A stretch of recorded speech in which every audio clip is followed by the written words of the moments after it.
In today's math lesson, we're going to find the slope from 2 points. So what's happening in this lesson is that we find that we are given 2 coordinate points. There's no graph here. And we have to walk through the use of these 2 coordinate points very carefully.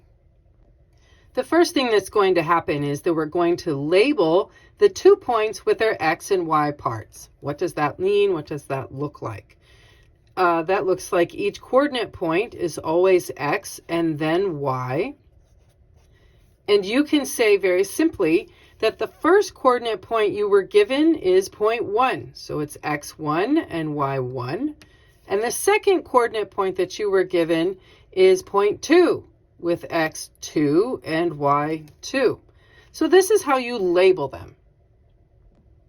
The second step is to look at your formula and fill it in using the 2 coordinate points that you were given. And it is very important that you fill in this formula correctly.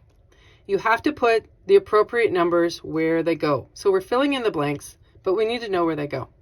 Remembering that slope is given to us, it's understood, it's symbolized with the letter M.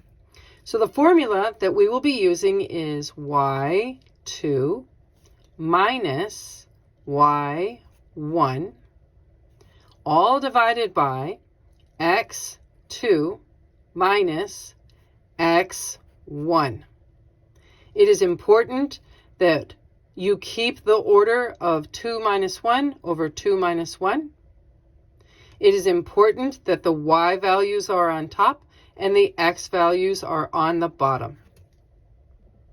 So I really cannot stress enough how important it is to keep the order as you fill in the formula.